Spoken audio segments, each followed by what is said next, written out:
ابن مسعود کہتے ہیں جب کوئی آدمی اللہ سے سوال کرنے کا ارادہ کرے تو پہلے وہ اللہ کی ایسی حمد و ثنا بیان کرے جو اس کے لائق ہے، پھر نبی صلی اللہ علیہ وسلم پر درود بھیجے، اس کے بعد دعا کرے۔ اس طرح کرنے سے ممکن ہوگا کہ وہ کامیاب ہو جائے، یعنی اپنی مطلوبہ چیز کو پا لے، اس کی دعا قبول ہو جائے۔ حضرت علی رضی اللہ عنہ کہتے ہیں ہر دعا روک دی جاتی ہے یہاں تک کہ محمد صلی اللہ علیہ وسلم پر درود پڑھا جائے۔ یہ ان کے احساسات ہیں اور وہ سمجھتے ہیں کہ یہ درود ہی دعاؤں کو آگے بڑھانے والا ہے۔ مناوی کہتے ہیں کل دعا محجوب، یعنی ہر دعا سے قبولیت روک دی جاتی ہے یہاں تک کہ دعا کرنے والا نبی صلی اللہ علیہ وسلم پر درود پڑھتا ہے، یعنی دعا اللہ کی طرف نہیں اٹھتی یہاں تک کہ اس کے ساتھ نبی صلی اللہ علیہ وسلم پر درود کو نہ ملایا جائے، کیونکہ درود دعا کی قبولیت کا وسیلہ ہے۔ ہم نے دعا کی اہمیت اور آداب میں پڑھا تھا کہ کچھ وسیلے ایسے ہیں جو جائز ہیں اور کچھ وسیلے ایسے ہیں جو درست نہیں ہیں۔ تو جائز وسیلوں میں سے ایک وسیلہ کیا ہے کہ ہم درود پڑھیں تاکہ ہماری دعا آگے بڑھے۔ دعا میں درود کی وجہ سے اللہ سبحانہ وتعالی ہماری ساری ضروریات کے لیے کافی ہو جاتا ہے۔ صحیح ترغیب و ترہیب میں آتا ہے، ایک شخص نے عرض کیا اے اللہ کے رسول صلی اللہ علیہ وسلم، کیا میں اپنی دعا کا تہائی یعنی 1/3 حصہ آپ پر درود پڑھنے کے لیے مقرر کر دوں؟ آپ نے فرمایا ہاں اگر تم چاہو تو۔ اس نے کہا 2/3 2/3؟ آپ نے فرمایا ہاں اگر تم چاہو۔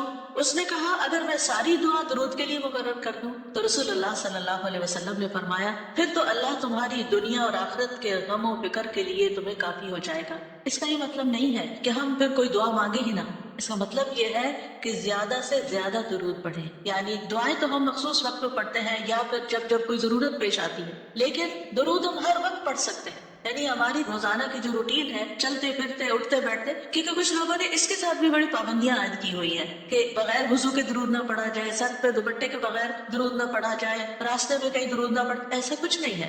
دعا ہو، ذکر ہو، درود ہو، وضو کے ساتھ، وضو کے بغیر، راستے میں، سوتے جاگتے اٹھتے بیٹھتے، ہر جگہ پڑھ سکتے ہیں۔ صرف یہ ہے کہ نماز جو ہے وہ وضو کے بغیر نہیں ہوتی، وہ پوری طرح سطر ڈھانکے بغیر نہیں ہوتی۔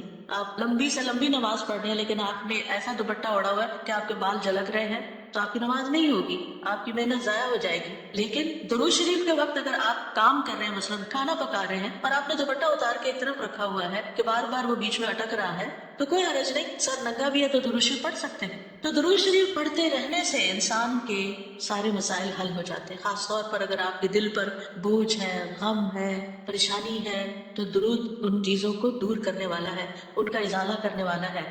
یہ دنیا اور آخرت کی خیر کو جمع کرنے والا ہے، کیونکہ اللہ تعالیٰ جس کو غم اور فکر میں کافی ہو جائے تو ایسا شخص دنیا اور آخرت دونوں کی پریشانیوں سے نکل جائے گا، کیونکہ نبی صلی اللہ علیہ وسلم نے درود کی فضیلت کیا بتائی کہ پھر اللہ تعالیٰ اس کو دنیا اور آخرت کے غم و غم کے لیے کافی ہو جائے گا، یعنی پھر سارے معاملات آپ کے اللہ کے سپرد ہو جائیں گے۔ یعنی اذن یکفیک اللہ ما اہمک، تمہاری دینی، دنیاوی، اخروی معاملات، ہر چیز میں جو پریشانیاں ہیں انشاءاللہ وہ دور ہو جائیں گی۔ اس کی وجہ کیا ہے؟ اس کی وجہ یہ ہے کہ انسان اللہ سبحانہ وتعالیٰ کی طرف متوجہ ہوتا ہے اور ایک محسن کے احسانات کو یاد کرتا ہے۔ یعنی جیسے شکر نعمتوں کو بڑھاتا ہے نا، لَإِن شَكَرْتُمْ لَأَزِيدَنَّكُمْ، اگر تم نے شکر ادا کیا تو میں تمہیں کیا کروں گا؟ اور نعمتیں دوں گا۔ درود شریف کیا ہے؟ اگر آپ غور کریں تو درود کیا ہے؟ درود دراصل نبی صلی اللہ علیہ وسلم کے ہم پر جو احسانات ہیں کہ آپ نے ہمیں ایمان سے روشناس کیا، قرآن سے روشناس کیا، حکمت سے روشناس کیا اور ہماری خاطر دعائیں کی، بے شمار احسانات ہیں نا آپ صلی اللہ علیہ وسلم۔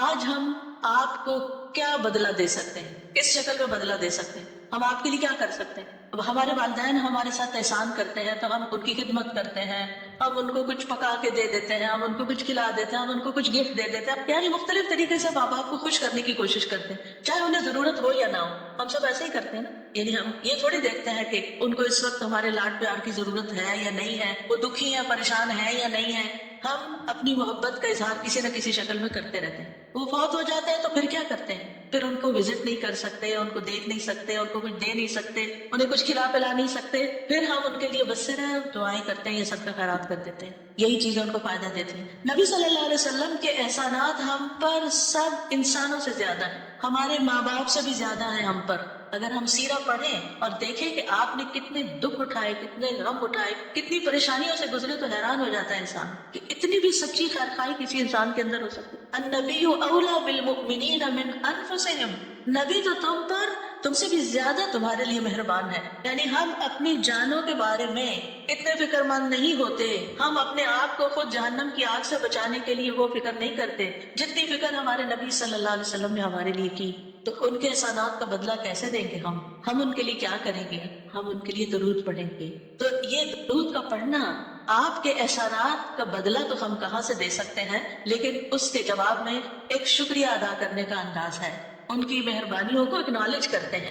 کیونکہ جو شکر گزار انسان ہوتا ہے وہ دنیا میں بھی مطمئن ہوتا ہے، اس کی ایک فلفلمنٹ ہوتی ہے، اور پھر یہ ہے کہ اس کے آگے کے مرحلے بھی آسان ہو. وہ جس کے ساتھ بھی شکر گزاری کا معاملہ کرتا ہے، عام انسانوں کے ساتھ بھی، تو وہ ان کا محبوب بن جاتا ہے. تو جب ہم اللہ تعالیٰ کا شکر ادا کرتے ہیں تو کیا ہم اللہ کے محبوب نہیں ہوں گے؟ جب ہم رسول اللہ صلی اللہ علیہ وسلم کا شکریہ ادا کرتے ہیں، اور شکریہ ادا کرنا صرف زبان سے تھینک یو کہنا نہیں ہوتا، وہ مختلف طریقے سے کسی کو دعا دینا بھی. یعنی اگر ہم کسی کے احسان کا بدلہ صرف دعا کی شکل میں بھی دیتے ہیں تو یہ بھی شکریہ ادا کرنے کی بہت بڑی قسم ہے، اور پلٹ کر واپس تو اپنے اوپر ہی آتا ہے. یعنی جب شکر کسی کا ادا کرتے ہیں، جب کسی کے احسان مند ہوتے ہیں، ایک ہوتا ہے وہ صرف تکلفاً رسماً ایک فیشن کے طور پہ، ایک روٹین کے طور پر کسی کو تھینک یو بول دینا، نہیں، دل سے جینوئنلی دوسرے کا شکر گزار ہونا، یہ اس کے دل میں آپ کی محبت بڑھاتا ہے. اس میں آپ کی نیت یہ نہیں ہوتی کہ وہ مجھ سے محبت کرے، نہیں، آپ اس کو اکنالج کر رہے ہوتے ہیں، اس کا احسان مان رہے ہوتے ہیں، اور اللہ تعالیٰ اس کے دل میں آپ کی محبت ڈال دیتا ہے. اور جو ناشکرے انسان ہوتے ہیں، جو ناقدرے ہوتے ہیں، سب سے پہلے تو اللہ ہی کے حق میں ناقدرے، وما قدر اللہ حق قدری، ہم نے اللہ کی قدر ہی نہیں کی جیسا قدر کرنے کا حق ہے، ہم نے نبی صلی اللہ علیہ وسلم کی قدر ہی نہیں کی جیسا کہ قدر کرنے کا حق ہے. تو ہماری یہ تسبیحات اور ہمارا یہ درود شریف اس قدر کی طرف بڑھنے کا ایک چھوٹا سا جسچر ہے کہ ہم واقعی اس بات کو مانتے ہیں کہ ان کے ہم پر احسانات تھے. لہٰذا جب ہم درود پڑھتے ہیں تو اس کا مطلب یہ ہے کہ ہم نے باقی چیزیں چھوڑی اور ہم آپ کا حق ادا کرنے کی طرف متوجہ ہو گئے. تو یہ چیز اللہ تعالیٰ کو کتنی پسند آتی ہوگی کہ یہ اپنے لیے کچھ نہیں مانگ رہا، اپنے لیے نہیں کچھ مانگ رہا، اپنی باتیں نہیں کر رہا، یہ اپنے غموں کو بھول کے، اپنے کاموں کو چھوڑ کے صرف نبی صلی اللہ علیہ وسلم پر درود بھیج رہا ہے. یعنی ان کا احسان مان کر، ان کا شکریہ ادا کرتے ہوئے ان کے لیے دعا کر رہا ہے. نبی صلی اللہ علیہ وسلم اللہ تعالیٰ کے محبوب ہیں، سب سے بہترین بندے ہیں، سب سے بہترین نبی ہیں. اللہ تعالیٰ ان سے محبت کرتا ہے. اللہ تعالیٰ فرماتے ہیں قُلْ إِن كُنتُمْ تُحِبُّونَ اللَّهَ فَاتَّبِعُونِي يُحْبِبْكُمُ اللَّهُ. کہہ دیجیے اگر تم اللہ سے محبت کرتے ہو، میری اتباع کرو، اللہ تم سے محبت کرے گا. تو نبی صلی اللہ علیہ وسلم کی اتباع ہو، آپ کی سنتوں پر عمل کرنا ہو، آپ پر درود پڑھنا ہو، یہ سب اس میں اضافہ کرتا ہے اللہ کی محبت بندے کو ملتی ہے. یحببکم اللہ، اللہ تم سے محبت کرے گا. اور اللہ تعالیٰ جس سے محبت کرے پھر اس کی تو بات ہی کیا ہے. سیجعل لهم الرحمن ودا، اس کے مسائل کیسے حل نہیں ہوں گے؟ اس کے مسائل ضرور حل ہوں گے، اس کے غم دور ہوں گے، اس کی پریشانیاں دور ہوں گی. لہٰذا جب ہم اس سٹیٹ میں آ جاتے ہیں تو پھر آپ دیکھیں کہ یہ درجہ اس سے بھی بڑھ جاتا ہے جو ہم اپنے لیے خود کچھ مانگ رہے ہوتے ہیں نا. کیونکہ جب آپ کو کسی سے محبت ہوتی ہے تو آپ اس کے لیے کچھ بھی کرنے کو تیار ہوتے ہیں. یہ تو انسان کا حال ہے، انسان کی محبت ہے نا. تو جس انسان سے اللہ کو محبت ہو پھر اس کے مسئلے کیسے حل نہیں ہوں گے؟ اللہ سبحانہ وتعالیٰ اس کے لیے بہترین چیزیں کیوں نہیں کریں گے؟ تو اس طرح یہ درود جو ہے وہ دعا سے بھی بازی لے جاتا ہے کہ انسان اللہ کی محبت حاصل کر لیتا ہے، اور اس کے نتیجے میں دعائیں قبول ہوتی ہیں، اور اللہ تعالیٰ کی طرف سے رحمتیں آتی ہیں، درجے بلند ہوتے ہیں، گناہ معاف ہوتے ہیں. لیکن اس کا یہ مطلب ہرگز نہیں کہ آپ باقی دعائیں نہ مانگیں، کیونکہ خود نبی صلی اللہ علیہ وسلم نے ساری دعائیں مانگی ہیں. یہ جو ہم آپ کو جتنی بھی دعائیں سکھا رہے ہیں یہ مصنون دعائیں، ان کو دعا سمجھ کے پڑھیں اور اس کو ریپیٹڈلی پڑھیں، کیونکہ دعا میں تکرار بھی ضروری ہے. ہم آداب میں پڑھ چکے ہیں، اصرار ضروری ہے، تکرار ضروری ہے، افتقار ضروری ہے. تو اپنی محتاجی، اپنی عاجزی، اپنی ہمبلنس کو ظاہر کرتے ہوئے اللہ تعالیٰ سے مانگتے رہیں. تو درود جو ہے اس کے بارے میں جو قرآن مجید میں آتا ہے، آیت دوبارہ سنتے ہیں. بے شک اللہ اور اس کے فرشتے نبی پر رحمت بھیجتے ہیں. اے لوگوں جو ایمان لائے ہو، تم بھی ان پر درود بھیجو اور خوب سلام بھی بھیجتے رہا کرو. ان اللہ و ملائکتہ یصلون علی النبی، اللہ سبحانہ و تعالیٰ خود اور اس کے فرشتے نبی صلی اللہ علیہ وسلم پر درود بھیجتے ہیں. اللہ سبحانہ و تعالیٰ درود بھیجتے ہیں، اس کا کیا مطلب ہے؟ یعنی اللہ سبحانہ و تعالیٰ ملائے اعلیٰ میں، آسمانوں کی بلند مجلس میں اپنے بندے، اپنے نبی محمد صلی اللہ علیہ وسلم کی تعریف کرتے ہیں، ان کے بلند مرتبے اور ان کی بلند شان کی خبر دیتے ہیں. اللہ تعالیٰ ان کی خود تعریف کرتے ہیں، ثنا کرتے ہیں، آپ پر رحمتیں اور برکتیں نازل کرتے ہیں. اور فرشتے بھی درود بھیجتے ہیں. جیسے فرشتے تسبیح کرتے ہیں نا، اور جیسے کائنات کی باقی چیزیں سب اللہ کی حمد و ثنا کرتے ہیں، تو نبی صلی اللہ علیہ وسلم پر بھی فرشتے درود بھیجتے ہیں، اور ان کا درود بھیجنا کیا ہے کہ آپ کے لیے رحمت اور مغفرت اور بلندی درجات کی دعا. یعنی ایک تو فرشتے ایمان والوں کے لیے دعا کرتے ہیں، دوسرا یہ کہ فرشتے نبی صلی اللہ علیہ وسلم کے لیے خاص دعائیں کرتے ہیں. تو اگر اللہ تعالیٰ ان پہ درود بھیجتا ہے، ان پہ رحمت نازل کرتا ہے، فرشتے درود بھیجتے ہیں، تو پھر اہل ایمان کو کیا کرنا چاہیے؟ پہلے اللہ تعالیٰ اور فرشتوں کی بات کی گئی تاکہ ہمارے اندر بھی شوق پیدا ہو کہ ہم بھی درود بھیجیں. یا ایھا الذین آمنوا صلوا علیہ وسلموا تسلیما، اے ایمان والو تم بھی آپ پر خوب خوب درود اور سلام بھیجو، صلاۃ و سلام بھیجو. یعنی پہلے آسمان والوں کی خبر دی گئی کہ فرشتے ایسا کر رہے ہیں، پھر زمین والوں کو حکم دیا جا رہا ہے کہ تم بھی ایسا کرو. قرطبی کہتے ہیں اس آیت کے ذریعے اللہ نے اپنے رسول کو آپ کی زندگی میں، یعنی رسول اللہ صلی اللہ علیہ وسلم کی زندگی میں اور آپ کی وفات کے بعد آپ کو شرف و مرتبہ بخشا ہے، اور آپ کے مقام اور مرتبے کو بیان کیا ہے کہ آپ کا کیا مقام ہے، تاکہ ہم ایمان والے اس مقام کو سمجھیں. تو دوسرے لفظوں میں آپ صلی اللہ علیہ وسلم کے لیے اوپر کے جہان اور نیچے کے جہان میں تعریفیں ہوتی ہیں. یعنی ہم بھی آپ کی تعریف کرتے ہیں اور فرشتے بھی آپ کی تعریف کرتے ہیں، ہم بھی آپ کے لیے دعائیں کرتے ہیں، فرشتے بھی آپ کے لیے دعائیں کرتے ہیں. اور اللہ سبحانہ تعالیٰ ملائے اعلیٰ میں مقرب فرشتوں کے پاس اپنے نبی کی تعریف کرتے ہیں. آپ دیکھیں کہ دنیا میں طرح طرح کی مجالس ہوتی ہیں، کچھ مجالس بڑی خاص ہوتی ہیں، خاص لوگ صرف انوائٹڈ ہوتے ہیں، ہر کوئی نہیں وہاں جا سکتا. آسمانوں میں بھی خاص مجالس، اللہ سبحانہ تعالیٰ کے جو خاص مقرب فرشتے ہیں جنہیں وہ حکم دیا گیا تھا کہ آدم کو سجدہ کرو، جن کے سامنے اللہ تعالیٰ نے یہ بات رکھی تھی کہ میں آدم کو پیدا کرنے جا رہا ہوں. یہ گیدرنگ جو ہے اس کو ملائے اعلیٰ کہتے ہیں. ملک کہتے ہیں سرداروں کو، اور اعلیٰ کہتے ہیں بلند سردار. تو یہ ایلیٹ کلاس ہے فرشتوں کی کہ جس کے سامنے اللہ سبحانہ تعالیٰ نے حضرت آدم کی پیدائش کی بات کی تھی اور پھر اس کے بعد سجدے کا حکم دیا گیا تھا.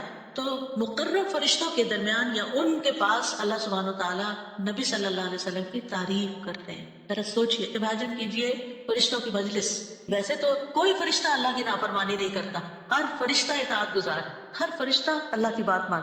یفعلون ما یؤمرون، لپکتے ہیں، دوڑتے ہیں، بھاگتے ہیں، تیز بھاگتے ہیں، ایک دوسرے سے فالسابقات سبقا، ایک دوسرے سے سبقت لے جاتے ہیں اللہ کا حکم ماننے میں. یعنی فرشتوں کا یہ حال ہے. لیکن ان کی کیٹیگریز ہے. سورۃ فاطر کے شروع میں کیا آتا ہے؟ جاعل الملائکۃ رسلا اولی اجنحۃ مثنی وثلاث ورباع ویزید فی الخلق ما یشاء. 2 پروں والے فرشتے بھی ہیں، 3 والے بھی ہیں، 4 والے بھی ہیں، اور پھر اللہ جتنی چاہتا ہے بڑھا دیتا ہے. جبریل علیہ السلام کے تو 600 پر ہیں. سوچئے کیا کیفیت ہوگی ان کی. اور پھر جو حاملین عرش فرشتے ہیں ان کی کندھے سے لے کے یہاں کان کی لو تک 700 سال کا فاصلہ ہے. اتنا عرصہ کوئی سفر کرتا رہے. اب آپ خود سوچیں کہ اتنے بڑے فرشتے ہیں وہ، ان کے سامنے اللہ سبحانہ و تعالیٰ محمد صلی اللہ علیہ وسلم کی تعریف فرماتے ہیں. آپ کے مقام کا اندازہ کریں. کیا ہم نے قدر کی اپنے نبی کی؟ ہم کیا درود پڑھتے ہیں، ہم کیا تعریف کرتے ہیں، ہم کتنا جانتے ہیں آپ کو، ہم آپ کی سنت کو کیا سمجھتے ہیں. حدیث، یہ تو حدیث ہے، یہ قرآن تو نہیں ہے. استغفر اللہ. آپ نے دین کی مختلف چیزوں میں فرق کر دیا جس کو خود رسول اللہ صلی اللہ علیہ وسلم دے کر گئے تھے. آپ کس راہ پہ چل پڑے.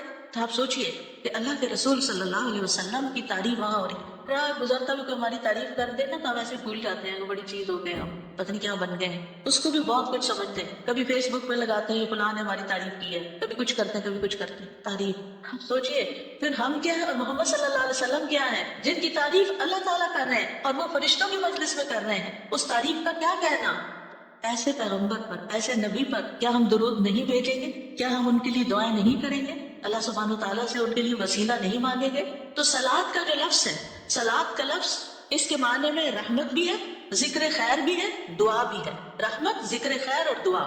قاموس میں ہے الصلاۃ الدعاء والرحمت والاستغفار وحسن الثناء من اللہ عز وجل علی رسولہ صلی اللہ علیہ وسلم. صلاۃ سے مراد دعا، رحمت، استغفار اور اللہ عز وجل کی طرف سے اس کے رسول کی تعریف ہے. یعنی درود کا یہ مطلب ہے. یعنی اللہ تعالیٰ کی طرف سے صلاۃ بھیجنے کا مطلب کیا ہے کہ اللہ تعالیٰ آپ سے راضی ہیں اور آپ پر رحمت نازل کرتے ہیں. ٹھیک ہے، یعنی اللہ تعالیٰ آپ پر درود بھیجتے ہیں، یعنی آپ پر رحمت نازل کرتے ہیں اور آپ سے راضی ہیں. ابن قیم کہتے ہیں نبی صلی اللہ علیہ وسلم پر اللہ کے صلاۃ بھیجنے سے مراد اللہ سبحانہ تعالیٰ کا آپ کی تعریف کرنا ہے اور آپ کی دیکھ بھال کرنا ہے اور آپ کے شرف کو ظاہر کرنا ہے اور آپ کی فضیلت اور حرمت کو ثابت کرنا ہے. اور فرشتوں کے صلاۃ بھیجنے کا مطلب کہ وہ دعا کے معنی میں ہے کہ وہ نبی صلی اللہ علیہ وسلم کے لیے دعا مانگتے ہیں، اور یہ بھی ممکن ہے کہ وہ اللہ سبحانہ و تعالیٰ کے ساتھ مل کر نبی صلی اللہ علیہ وسلم کی تعریف کرتے ہیں، کہ فرشتے بھی آپ کی تعریف کرتے ہیں۔ ابو عالیہ کہتے ہیں کہ معزز فرشتوں کا صلات بھیجنا ان کا دعا کرنا ہے نبی صلی اللہ علیہ وسلم کے لیے۔ ابن عباس کہتے ہیں یصلون کا مطلب ہے وہ برکت کی دعا کرتے ہیں۔ یہ سارے معنی میں اختلاف نہیں ہے، یہ مختلف طریقے سے صلات کے لفظ کو واضح کیا گیا، کیونکہ عام طور پر ہمیں لفظ درود تو مطلب کوئی نہیں آتا ہوتا، یعنی کہ اگر کسی سے پوچھے درود کیا ہوتا ہے کچھ پتہ نہیں، بس ہوتا ہے درود۔ تو عربی میں درود نہیں کہتے، یہ فارسی کا لفظ ہے، عربی میں صلات کہتے ہیں، اور صلات میں یہ سارے معنی آ جاتے ہیں جو میں عرض کر رہی ہوں۔ اور امت کو کیا حکم ہے کہ وہ آپ کے لیے دعا بھی کریں اور آپ کے حکم کی تعظیم بھی کریں۔ آپ کے حکم کو، جو نبی صلی اللہ علیہ وسلم کا حکم ہے، اس کو سب کے حکم پر فوقیت دیں، اس کو بڑا سمجھیں۔ ایک طرف ماں باپ کا حکم، ایک طرف رسول اللہ صلی اللہ علیہ وسلم کا حکم۔ اگرچہ اللہ سبحانہ و تعالیٰ نے ہمیں ماں باپ کے ساتھ احسان کا حکم دیا ہے، ان کی بات ماننے کے لیے بھی کہا ہے، لیکن ان کے مقابلے میں اگر رسول اللہ صلی اللہ علیہ وسلم آ جاتے ہیں تو پھر ہمیں رسول اللہ صلی اللہ علیہ وسلم کی بات کو فوقیت دینی ہے، ترجیح دینی ہے، اہمیت دینی ہے، کیونکہ وہ شخص مومن ہی نہیں ہو سکتا جس کو نبی صلی اللہ علیہ وسلم اس کے والدین، اولاد اور سب انسانوں سے زیادہ محبوب نہ ہو جائے۔ یہ ایمان کا کرائٹیریا ہے۔ سارے انسانوں، چاہے وہ کتنے بڑے بڑے اسکالرز ہوں، سائنٹسٹ ہوں، ریسرچرز ہوں، چاند پہ جانے والے لوگ ہوں، جو مرضی ہوں، جہاں رسول اللہ صلی اللہ علیہ وسلم کی بات آ گئی، یہ بات سچی ہے۔ صدق اللہ و رسولہ، اللہ اور اس کے رسول نے سچ کہا ہے۔ صحیح اوتھینٹک حدیث سامنے آ گئی ہے، ایسا ہی کرنا چاہیے۔ ریسرچرز کہتی ہیں شہد نہ کھایا جائے کیونکہ اس میں بہت سویٹنس ہے، نہیں قرآن کہتا ہے کہ شہد میں شفا ہے۔ نبی صلی اللہ علیہ وسلم نے تجربہ کروایا تھا ایک شخص کو، وہ شہد سے پہلے بیمار ہوا تھا اور پھر اسی سے ہی وہ ٹھیک ہوا تھا، جس کا پیٹ خراب ہوا تھا۔ ہمارا یقین ہے اگر شہد خالص ہے، شہد ہے، کچھ اور نہیں، تو پھر اسی میں ہی شفا ہے۔ یہ ہو نہیں سکتا کہ جو بات قرآن کہہ دے اور جو بات نبی صلی اللہ علیہ وسلم کہہ دے پھر اس کو کوئی شک باقی رہے۔ کوئی شک نہیں، ہمیں اس شک کو دل سے نکالنا ہے۔ دو چیزیں ایمان میں خلل ڈالتی ہیں، شبہات اینڈ شہوات، کیونکہ جب ہمارے اندر ڈاؤٹس آ جاتے ہیں نا کسی چیز کے بارے میں تو پھر ہمارا یقین اٹھ جاتا ہے، پھر ہمارا عمل کمزور ہو جاتا ہے۔ اور اسی طرح جب ہماری خواہشات آگے آ جاتی ہیں تو پھر ہم لیزی ہو جاتے ہیں، ہم اپنی مرضی پسند کے محبوب کام کرنے لگتے ہیں اور دوسرے کاموں کو پیچھے کر دیتے ہیں، چاہے وہ ہمارے لیے زیادہ فائدے کی کیوں نہ ہو۔ ابن قیم کہتے ہیں ہمارا آپ پر صلات بھیجنا یہ ہے کہ ہم اللہ تعالیٰ سے مطالبہ کرتے ہیں، ہم اللہ تعالیٰ سے دعا کرتے ہیں، اللہم، کہ اے اللہ ہمارے نبی کی اور بھی زیادہ تعریف کریں اور آپ کی فضیلت اور شرف کو ظاہر کریں اور آپ کی تکریم اور اپنی قربت کا آپ ان کے لیے اظہار کریں، یعنی اے اللہ تعالیٰ آپ ان کو اور زیادہ محبوب بنا لیں، اور زیادہ ان کو عزت دیں، اور زیادہ ان کے درجے بلند کریں۔ اور یہ سچے دل سے تو دعا اسی کی ہوگی نا جو نبی صلی اللہ علیہ وسلم سے محبت کرتا ہوگا اور آپ کی اہمیت کو جانتا ہوگا۔ ان لوگوں کا درود کیا درود ہوگا جو نبی صلی اللہ علیہ وسلم کو وہ عزت اور مقام دیتے ہی نہیں جو واقعی ان کا ہے، کیونکہ جب تک کسی سے محبت نہ ہو تو اس کے لیے اس درجے کی دعا بھی نہیں ہو سکتی۔ چاہے دن میں کوئی 10 دفعہ آپ سے کہنا میں دعا کروں، آپ کریں گے، لیکن اس پیار سے وہ دعا نہیں نکلے گی جس پیار سے وہ دعا نکلے گی جس سے آپ کی محبت، وہ نہ بھی کہتا آپ اس کے لیے دعائیں کرتے رہتے ہیں۔ اور پھر یہاں پر اس آیت میں صرف صلات کی بات نہیں بلکہ کیا فرمایا، وسلموا تسلیما، سلموا، آپ کو سلام کا تحفہ بھی دیں، صرف صلات نہیں بلکہ سلام بھی کریں۔ تسلیم کا کیا مطلب ہے کہ آپ پر خیر و برکات نازل ہوں، آپ پر اللہ کی رحمتیں اور سلامتیاں ہوں، اور آپ ہر طرح کی تکالیف اور آفتوں سے محفوظ رہیں، ہر طرح کے نقائص سے پاک رہیں۔ جب ہم کہتے ہیں نا اللہم صلی علی محمد، درود ویسے تو یوں پورا پڑھ کر اللہم صلی وسلم علی نبینا محمد، تو اس کا مطلب کیا ہے کہ یا اللہ محمد صلی اللہ علیہ وسلم کے لیے آپ کی دعوت میں، یعنی آپ نے جو دعوت دی لوگوں کو اسلام کی طرف، آپ کی امت میں اور آپ کے ذکر خیر میں ہر طرح کی سلامتی لکھ دے، ہر طرح کے نقص سے سلامتی ہو جائے۔ اور اس طرح امت آپ کے لیے جتنی دعائیں کرتی جا رہی ہے، یعنی جب سے نبی صلی اللہ علیہ وسلم کے بارے میں یہ آیت اتری اور جب سے صحابہ کرام اور پھر تابعین، تبع تابعین اور امت کے باقی لوگ ان ساری صدیوں میں آپ کے لیے یہ دعا کر رہے ہیں، ان ساری دعاؤں کے اس درود کے نتیجے میں آپ کا مقام بلند ہوتا جا رہا ہے، ہوتا جا رہا ہے، ہوتا جا رہا ہے۔ آپ سوچئے کہ اللہ سبحانہ و تعالیٰ کتنا قدردان ہے. نبی صلی اللہ علیہ وسلم نے اپنی نبوت کی مختصر زندگی میں جو محنت کی سو کی، لیکن اس کا انعام اور صلہ کتنی خوبصورت شکل میں اللہ تعالیٰ دے رہا ہے کہ دنیا میں آپ کا نام بلند کر رہا ہے اور آپ کو بلندی عطا کر رہا ہے اور آپ کے لیے سب سے دعائیں کرنے کو کہہ رہا ہے. یعنی درود کیا ہے؟ نبی صلی اللہ علیہ وسلم کے لیے دعا، اور وہ دعائیں اللہ تعالیٰ قبول بھی کرتے جا رہے ہیں اور اس کے نتیجے میں نبی صلی اللہ علیہ وسلم کے درجات بلند ہوتے چلے جا رہے ہیں. تو سوچئے، جو سنت کی پیروی کرے گا، جو آپ کے مشن کو آگے لے کے بڑھے گا، جو اخلاص کے ساتھ اس رستے کو اپنائے گا، جو یہی کام کرے گا جو محمد صلی اللہ علیہ وسلم نے کیے، جو آپ کا پیروکار ہوگا، جو آپ کی سنت کا متبع ہوگا، جو آپ کے اس مشن یعنی دین کی تبلیغ کے کام کو آگے لے کر بڑھے گا، کیا اللہ تعالیٰ اس کو ایسے ہی چھوڑ دیں گے؟ کیا اللہ سبحانہ و تعالیٰ اس کی قدر نہیں کریں گے؟ ہم سب انسان کسی نہ کسی طرح دنیا میں بلندی چاہتے ہیں، کوئی ڈگری کے ذریعے، کوئی مال کے ذریعے، کوئی کسی ذریعے دوسروں سے آگے نکلنا چاہتا ہے، بلند مرتبہ ہونا چاہتا ہے. لیکن اس راستے کو چھوڑ دیتے ہیں کیونکہ اس راستے کو بظاہر یوں لگتا ہے کہ اس سے کیا ملے گا، ہمیں اس سے کون سی بلندی مل جائے گی، اور اس طرح ہم نبی صلی اللہ علیہ وسلم کے طریقہ کار کو چھوڑ کر اور طریقوں کو اختیار کرنے لگتے ہیں. ہم سمجھتے ہیں شاید اس میں زیادہ خیر ہے یا اس سے ہمیں زیادہ بھلائی یا کوئی بڑائی مل جائے گی. نہیں، اصل بات یہ ہے کہ ہمیں جو عزت یہ دین دے سکتا ہے، جو مرتبوں کی بلندی، جو اللہ کی رحمتیں، جو خیر اور لازوال نعمتیں جنہیں کبھی ختم نہیں ہونا، جو اس راستے سے مل سکتی ہیں، وہ دنیا میں کوئی اور راستہ ہے ہی نہیں ان سب نعمتوں کو پانے کا. پھر بھی ہم اپنے دین کو حقیر سمجھتے ہیں اور دین کی خدمت کو فارغ وقت کا کام سمجھتے ہیں اور پورے خوشی اور محبت اور خلوص کے ساتھ یہ کام نہیں کرنا چاہتے. ہمیں ضرورت رہتی ہے کہ کوئی اور آئے، دھکا سٹارٹ کرے اور پھر ہم آگے بڑھیں، کوئی ہمیں موٹیویٹ کرے تو پھر ہم کچھ کریں. ہم خود سے کچھ کرنے والے نہیں، ہم اس بات کے انتظار میں ہیں. اصل مشکل یہ کہ ہمارے یقین میں کمی ہے، تو اس یقین کو بڑھانے کی ضرورت ہے.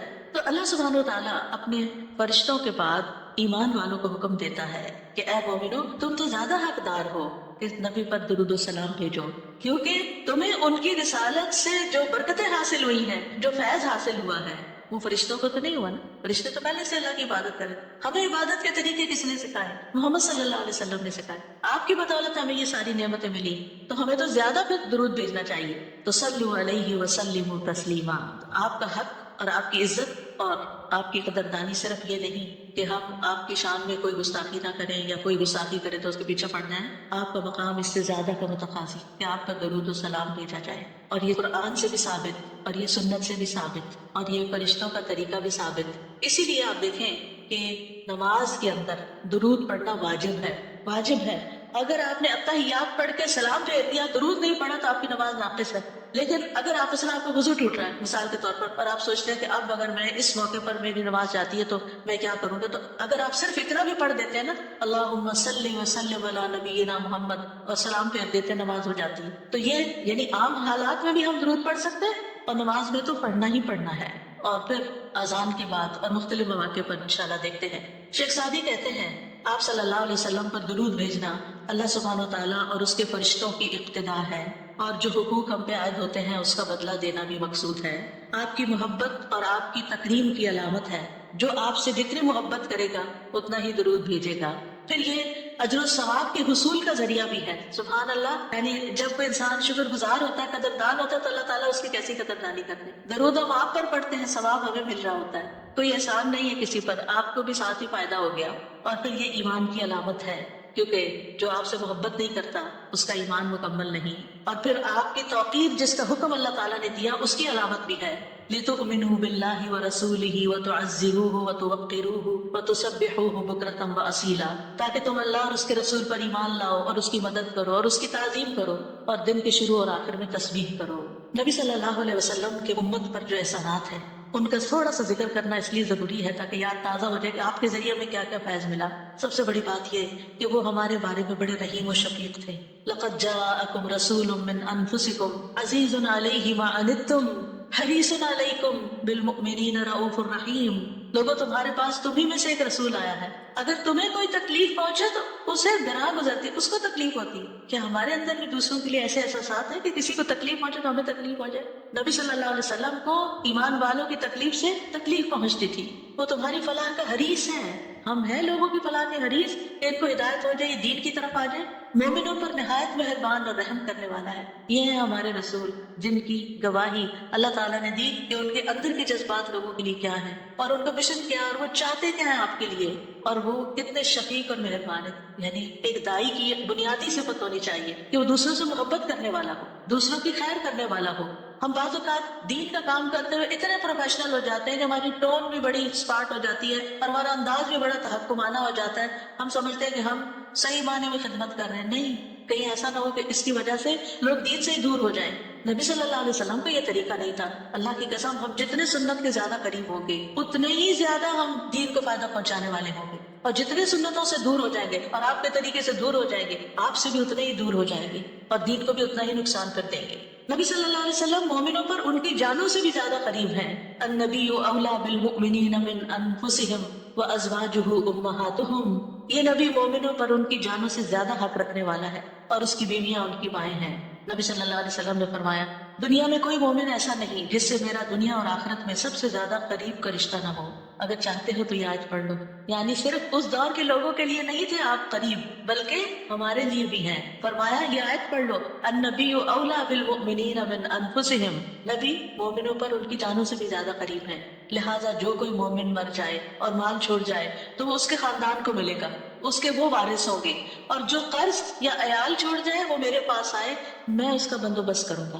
آج کوئی حکمران، کوئی لیڈر ایسا ہے جو یہ کہے کہ تمہارا کوئی فوت ہو جائے، جو وہ چھوڑے وہ سب تمہارا، لیکن اگر کوئی تمہاری ضرورت ہے تو میرے پاس آ جاؤ؟ ایسی خیرخواہی محمد صلی اللہ علیہ وسلم کے اندر تھی اپنے ساتھیوں کے لیے۔ آپ امت کے لیے روتے تھے۔ نبی صلی اللہ علیہ وسلم نے ابراہیم علیہ السلام کے بارے میں یہ آیت پڑھی، رب انہن اضللن کثیرا من الناس فمن تبعنی فانہ منی، کہ اے میرے رب، ان بتوں نے بہت سے لوگوں کو گمراہ کر دیا ہے، تو جو میری پیروی کرے وہ مجھ سے ہوگا۔ اور یہ آیت جس میں عیسیٰ علیہ السلام کہتے ہیں، ان تعذبہم فانہم عبادک وان تغفر لہم فانک انت العزیز الحکیم، اے اللہ اگر تو انہیں عذاب دے، یعنی جو میرے پیروکار ہیں، تو تیرے بندے ہیں دے دے، اور اگر تو بخش دے تو بے شک تو عزیز الحکیم ہے۔ نبی صلی اللہ علیہ وسلم نے کیا پڑھا؟ ابراہیم علیہ السلام نے کہا بس وہ میرے ہیں جو میری پیروی کرے۔ عیسیٰ علیہ السلام نے کہا تیرے بندے ہیں، تو چاہے تو سزا دے۔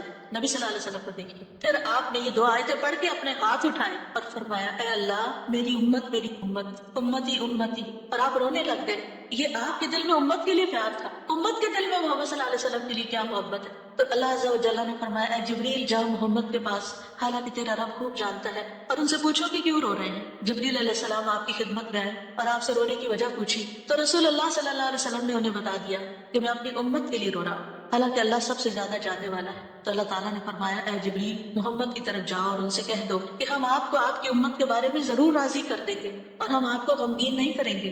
اتنے حریص تھے وہ ہماری نجات کے اور ہماری فلاح کے، تو کیا وہ والدین سے بھی زیادہ پھر مہربان نہیں ہم پر؟ ہمارے ماں باپ ہماری دنیا کا غم کرتے ہیں، ہماری دنیا کی فکریں کرتے ہیں، ان کو کھانا کہاں سے ملے گا، ان کی فلاں چیز کا کیا ہوگا، فلاں چیز کا کیا ہوگا۔ نبی صلی اللہ علیہ وسلم ہماری دنیا کے تو پیچھے ہو گیا نا کہ جس کا عیال وہ قرض دار ہو میرے پاس آ جائے، لیکن ہماری آخرت کی فکر کرتے ہیں کہ میری امت کی بخشش ہوگی کہ نہیں ہوگی۔ ایک دفعہ کوئی لا الہ الا اللہ محمد رسول اللہ کہہ کر اس دین میں داخل ہو جاتا ہے تو پھر محمد صلی اللہ علیہ وسلم اس کے لیے مہربان ہو جاتے ہیں، اس کے لیے غمگین ہو جاتے ہیں کہ اس کی بخشش ہو جائے۔ آپ ہر نماز میں امت کے لیے دعائیں کرتے تھے، ہر نماز میں۔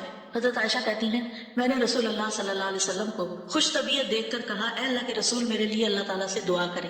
آپ نے فرمایا، اللہم اغفر لعائشہ ما تقدم من ذنبها وما تأخر وما اسرت وما اعلنت، اے اللہ عائشہ کے سب گناہ بخش دے، جو اس نے پہلے کیے، جو بعد میں کیے، جو چھپا کے کیے، جو اعلانیہ کیے۔ خوشی سے حضرت عائشہ نے ہنسنا شروع کر دیا، یہاں تک کہ ہنستے ہنستے ان کا سر رسول اللہ صلی اللہ علیہ وسلم کی گود میں جا پڑا۔ آپ نے پوچھا، کیا تمہیں میری دعا نے خوش کر دیا؟ انہوں نے کہا، بھلا مجھے کیا ہے کہ آپ کی دعا خوش نہ کرے، آپ کی دعا سے ہی خوش ہوئی ہوں۔ آپ نے فرمایا، اللہ کی قسم میں ہر نماز میں اپنی امت کے لیے یہ دعا کرتا ہوں۔ یہ احسانات ہیں آپ کے ہم پر، اور آپ نے اپنی مقبول ترین دعا جو تھی اپنی امت کے لیے محفوظ کر لی۔ نبی صلی اللہ علیہ وسلم نے فرمایا، مجھ سے کہا گیا آپ مانگیں، کیونکہ ہر نبی نے مانگا، ہر نبی کو ایک مقبول دعا دی گئی ہے کہ جو اللہ تعالیٰ ضرور قبول کرے گا، لیکن میں نے اپنا سوال قیامت کے دن کے لیے مؤخر کر دیا، ڈیلے کر دیا، وہاں جا کے مانگو اور وہ تمہارے لیے ہوگا، اور لا الہ الا اللہ کی گواہی دینے والے ہر شخص کے لیے ہوگا۔ ہمیں اگر اللہ تعالیٰ کی طرف سے پیغام آئے کہ کوئی ایک دعا مانگ لو وہ ضرور قبول ہوگی، تو ہم جھٹ سے اپنے لیے کوئی دنیا کی دعا مانگ لیں جو جلد ختم بھی ہو جانے والی۔ اس سے آپ کی حکمت کا اندازہ لگائیں اور ہمارے لیے آپ کی محبت کا اندازہ کریں آپ کی وجہ سے امت کو شفاعت ملے گی۔ نبی صلی اللہ علیہ وسلم نے فرمایا مجھے 5 چیزیں ایسی دی گئیں جو مجھ سے پہلے کسی کو نہیں دی گئی، ان میں سے ایک مجھے شفاعت عطا کی گئی، یعنی نبی صلی اللہ علیہ وسلم کو شفاعت کا حق دیا گیا۔ نبی صلی اللہ علیہ وسلم امت کی شفاعت کی خاطر تمام رات فکر مند رہے۔